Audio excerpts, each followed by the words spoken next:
ভারতের তারকা ক্রিকেটার স্মৃতি মান্ধানা ও গায়ক পলাশ মুচ্ছলের বিয়ের ঠিক আগের দিনই সোশ্যাল মিডিয়ায় ছড়িয়ে পড়ল একটি চ্যাট, যেখানে দেখা যায় পলাশ নাকি অন্য এক মেয়ের সঙ্গে ফ্লার্ট করছেন। মুহূর্তেই শুরু হয় হইচই। চারদিকে প্রশ্ন, তাহলে কি বিয়েটা সত্যিই ঝুলে গেল? এই চ্যাটই কি আসল কারণ? পুরো ঘটনায় মোড় ঘুরল অন্যদিকে। বিশ্বকাপ জয়ের আনন্দের মধ্যেই আলোচনার কেন্দ্রবিন্দুতে ছিল স্মৃতি পলাশের বিয়ে। রোববার ৭ পাকে বাধা পড়ার কথা ছিল দুই তারকার। বাড়িতে তখন উৎসবের আবহ, সাজসজ্জা, অতিথিদের আসা যাওয়া, পরিবারের ব্যস্ততা।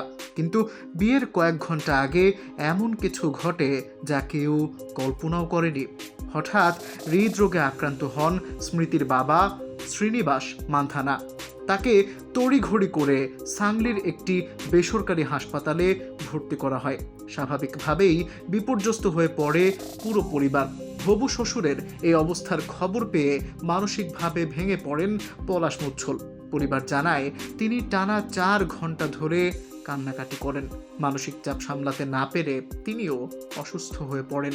পরদিন সোমবার তাকে মুম্বাইয়ের হাসপাতালে নিয়ে যাওয়া হয়। ডাক্তাররা জানান ভাইরাল ইনফেকশন ও তীব্র অ্যাসিডিটির কারণেই তার শারীরিক অবস্থা খারাপ হয়েছিল। চিকিৎসার পর তিনি সুস্থ হয়ে ছাড়া পান। অবশেষে পলাশের পরিবারের পক্ষ থেকে স্পষ্ট ব্যাখ্যা আসে। গায়কের মা জানান, হঠাৎ হবু শ্বশুরের অসুস্থতার খবর শুনেই মানসিকভাবে ভেঙে পড়েছিলেন পলাশ, আর সেই ধাক্কাতেই তাকে হাসপাতালে যেতে হয়েছিল।